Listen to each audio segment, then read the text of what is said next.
Ok, salut, j'espère que vous allez bien. Euh, de mon côté, ça va toujours, ça va super bien. Alors, on va continuer cette vidéo. Voilà, précédemment, nous avons terminé par les bases de données. On a parlé un peu des données géologiques et surtout les bases de données de forage. On a parlé des fiches Cola, AC, mythologie, survey. Et on a parlé plus ou moins des différents éléments qui composent chaque fiche et leur importance. Voilà. On va continuer. Cette fois-ci, on va importer ces différentes fiches-là sur le logiciel LeapFrog et puis maintenant afficher les différentes sections de forage et faire les manipulations qui vont avec. Alors, sans plus tarder, toujours dans le même logiciel, toujours dans le même projet hors Bingo, je viens sur le menu Drill Hole Data, je fais un clic droit et je clique sur Import Drill Hole. Ici, il faut savoir que nos données là sont enregistrées sur le format CSV du logiciel du tableur Excel. D'accord? CSV séparateur, point virgule. Et bien avant de continuer, euh, la peine de remplacer tout ce qui est délimitateur décimal. C'est-à-dire quoi? Si on veut écrire 1,5, 2,3, 4,8, le logiciel il faut, lui, au lieu de 1,5, lui c'est 1,5. Donc, dans la base de données Excel ici, vous faites CTRL H pour rechercher et remplacer. D'accord? Dans ce sens. Vous recherchez et remplacer tout ce qui est virgule par des points. Vous faites remplacer. Ici, il y a trois éléments qui ont été retrouvés. OK? Et on enregistre. Ensuite, euh, et aussi au niveau de la fiche, il faut fermer d'abord la fiche. La fiche, la fiche, pour là aussi, on fait la même chose. On recherche et on remplace tout. Ici, ça a été déjà fait, donc on recherche, on remplace tout, ça a été déjà fait, donc plus besoin de le faire. On fait ici.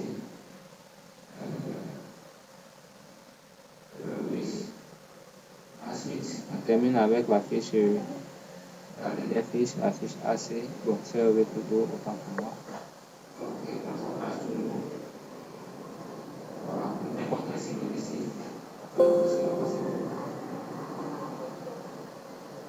Ok. Ok.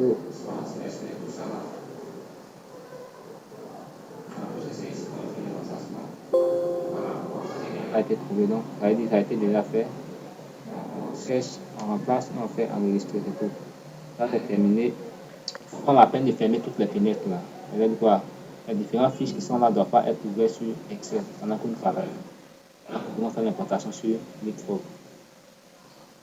Là maintenant, je fais mon clic droit. Là, et en pour là. Et puis on va pour là tout le reste suit. Okay. Par contre, s'il y a un élément qui manque, pour aller toujours dans le browser, là c'est le serveur, la colonne de serveur, là c'est la commande des intervalles. Donc ici, automatiquement AC est venu. Si AC manquait, on peut le faire en venant cliquer sur Add et puis sélectionner la table qui manque au niveau des tables d'intervalle. Trois intervalles. Je vais expliquer un peu c'est quoi une table d'intervalle. Regardez, serveur, regardons ensemble au niveau des en-têtes. On a deep, ID, depth, deep, azimuth. Ça c'est pas une table d'intervalle. Là, ici non plus, c'est pas une table d'intervalle. Mais regardons en mythologie, on va depth from, depth to. Elle dit quoi? Profondeur 2, profondeur allant de 0 à 1 mètre. Qu'est-ce qu'on a comme information là-bas? L'information. Donc, les tables, vous allez voir depth from, depth to. Ou bien souvent d'autres après, je mets simplement forme puis tout. Ça, on appelle des tables d'intervalle. Donc, telle profondeur à telle profondeur, on appelle l'information. De telle profondeur à telle profondeur, on appelle l'information. Des tables qu'on appelle des tables d'intervalle. Donc, la table mythologie et on a la table AC aussi qui est une table d'intervalle. Jusque de 0 à 1 mètre, voilà la teneur moyenne qu'on a. De 1 à 2 mètres, voilà la teneur moyenne en nickel qu'on a, ainsi de suite. Ces deux tables-là sont les tables qu'on appelle les tables d'intervalle. On a ça. Ici, par exemple, la table intervalle, c'est la table A6 seulement que nous avons. La table mythologie manque. Donc, on va continuer avec ce que nous avons ici. Ici, on avait déjà expliqué ça au niveau de la topo, mais on va continuer quand même. Maintenant qu'on a ça, qu'est-ce qu'on fait? On vient là. Indicateur décimal là, décimal caractère, lui, on va garder ça sur point. Puisque déjà, au départ, on a changé ça là-bas. Donc, ici, on vient là maintenant au niveau de Bon Summary, dit, on va changer, on met numérique.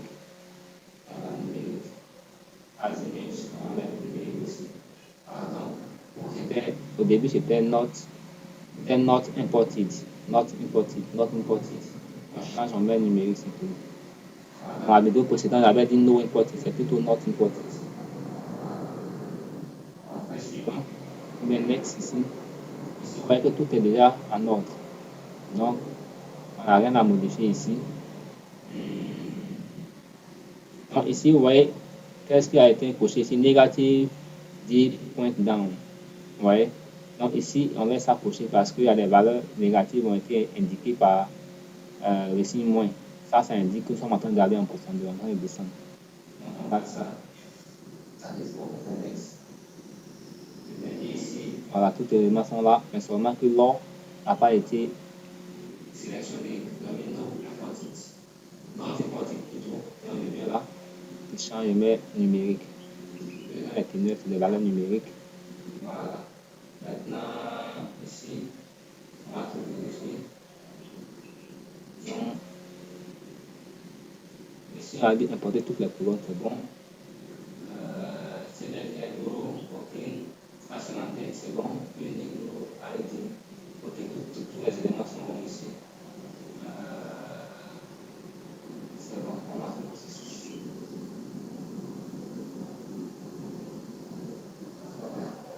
C'est bon.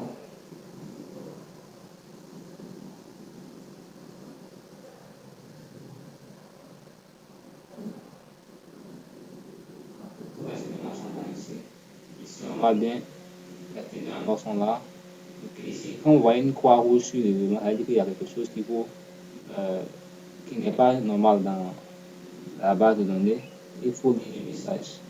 Et le message va te dire ce qu'il y a comme problème. Donc, ici, les voir. Un objet est déjà ouvert. D'accord. Si c'est ID qui est là, pose problème.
On a mis 0, 0, 0, 0, 0.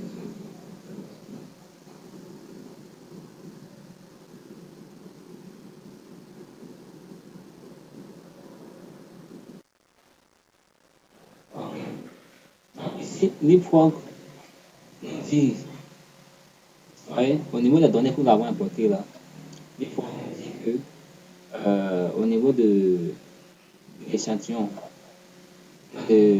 depuis EAC008, de 27 mètres à 31 mètres, la teneur en ordre, on nous indique là-bas c'est 0, 0. Donc, on va aller vérifier sur notre fichier Excel. C'est ce qu'on a dit là.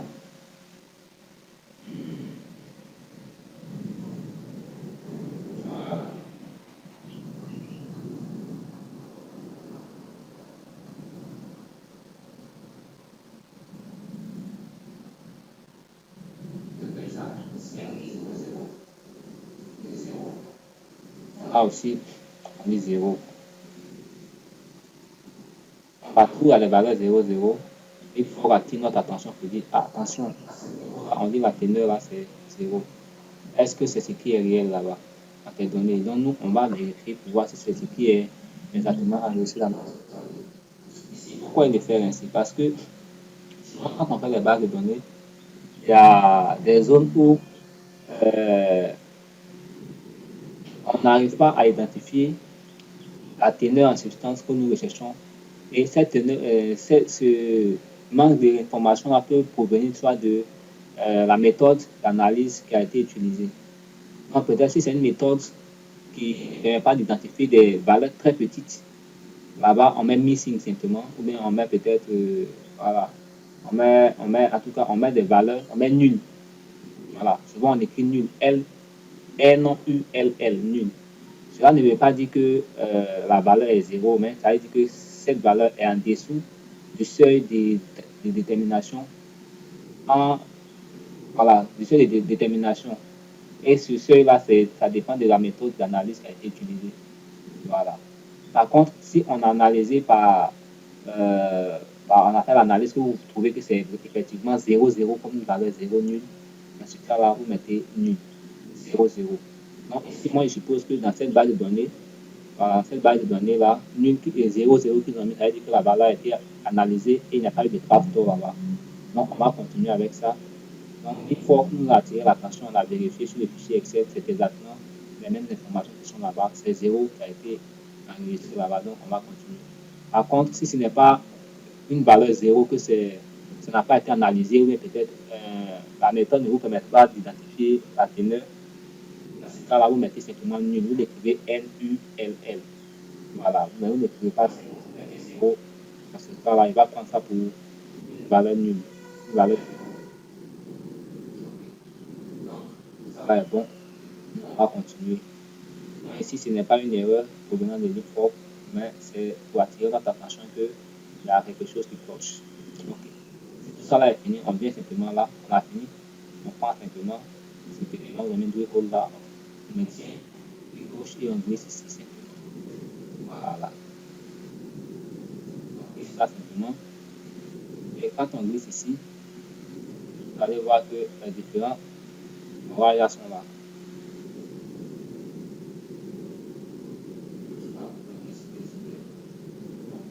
Je la laisse.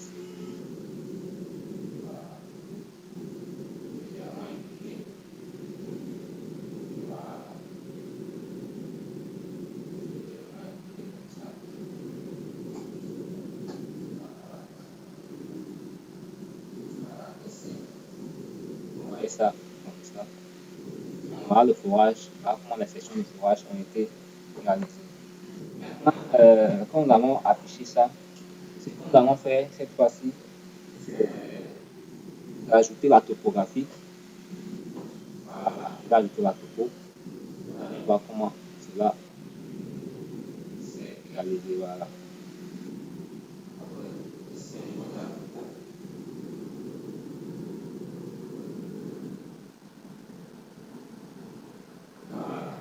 On va un peu travailler là. Les sections sont en bas. Voilà, c'est ça que parce que dans tout ça,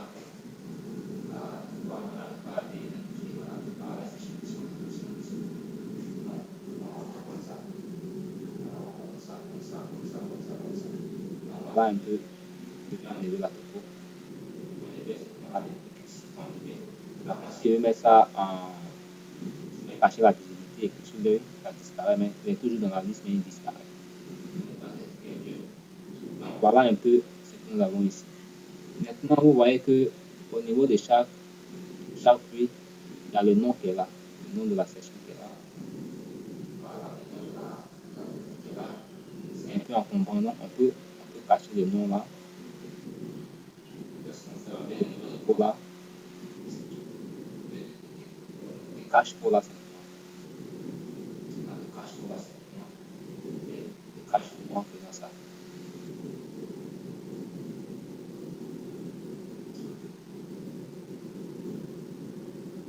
Maintenant, il va cacher le nom, il peut venir cliquer simplement là. Il va être pour là activé.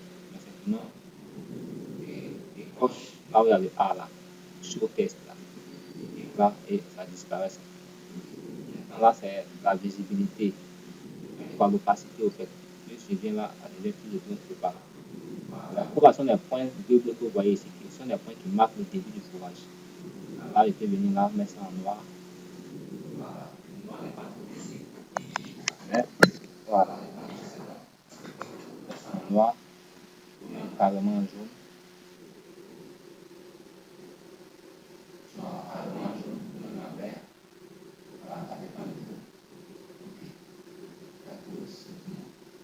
Ah, voilà, c'est là. Le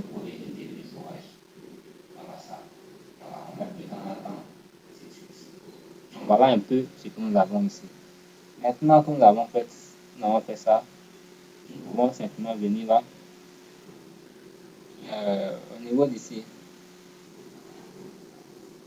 Voilà, au niveau d'ici, on va ajouter les teneurs en or. Ici, ça va être de façon qui sont là.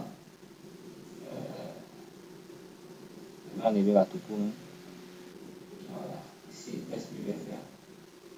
Je vais agrandir un peu, je vais modifier un peu le format de ces éléments-là. Je vais venir là, voilà, vous allez make line solide là, dessus. On va augmenter le line left, on va augmenter au niveau d'ici, line left, on va augmenter.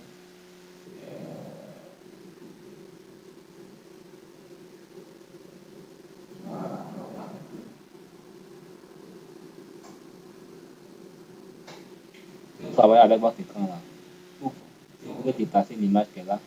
Vous cliquez simplement sur le bouton qu'on utilise pour zoomer, dézoomer là. Vous enfoncez le bouton.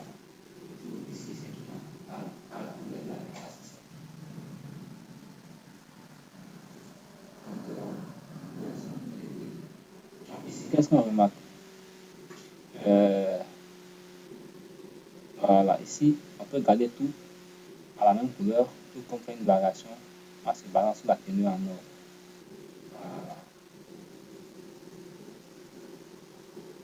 Et ici, on est sur la petite échelle, voilà, de 0 à 0,5, 0 à 0,5 à couleur en vert, de 0,05 à 0,1 à couleur en jaune, de 0,1 à 0,15 à cette couleur ici, et de 0,15 à 0,15 à cette couleur qui est là.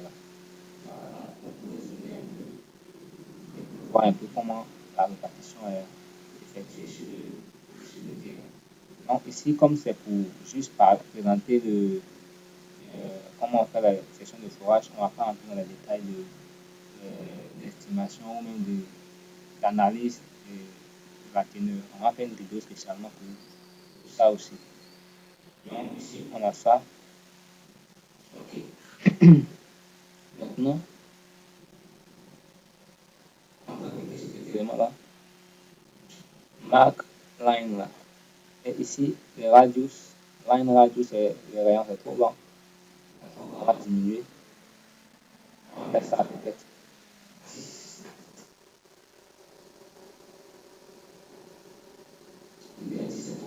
On va jusqu'à 10. Voilà. On vient d'avoir une forme.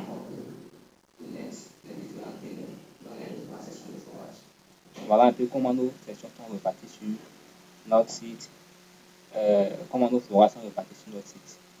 Donc ici, la prochaine vidéo qu'on va faire, c'est d'essayer de voir un peu comment on peut faire nos modélisations géologiques. Voilà. Et pour une autre vidéo, une quatrième vidéo, on va parler un peu de comment la corrélation entre les différentes teneurs là pour pouvoir identifier des zones. Donc, voilà un peu comment vous pouvez afficher vos sections de forage. Donc ici, vous pouvez facilement changer la forme de ces différentes sections de forage là qui sont affichées là. On peut les rendre cylindriques ici en cliquant sur voilà, make line solide là. Et puis vous venez au niveau de line radius, vous mettez les rayons. Là, si les rayons sont trop gros, ça sera un truc encombrant. Vous mettez une valeur raisonnable. Maintenant, si vous voulez afficher les identifiants de cette pluie, vous cliquez sur au niveau de Cola là, au niveau de Cola ici, vous cliquez sur Show Text.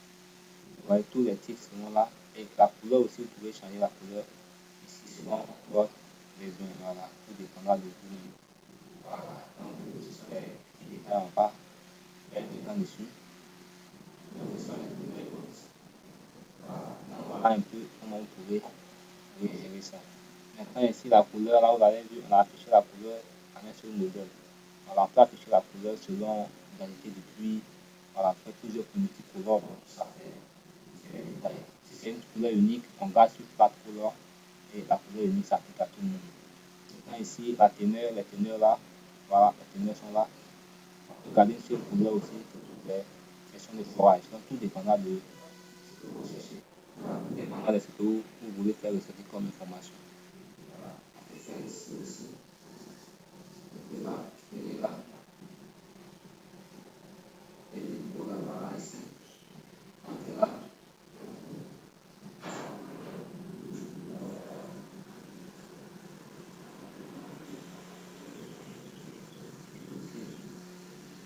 Voilà, plusieurs modèles qui sont là, que vous pouvez utiliser. Voilà, plusieurs modèles que vous pouvez utiliser. Tout dépendra de vous. On fera une vidéo spécialement pour gérer ce cas-là. Voilà. Donc, merci d'avoir suivi. Et à tout à l'heure pour une autre vidéo où on va parler de la modélisation géologique sur le. Merci bien. Pour cette modélisation géologique, voilà, on va prendre ces mêmes données là, on va prendre le projet le nickel, et là, on a l'information de la géologie. On pourra utiliser assez facilement.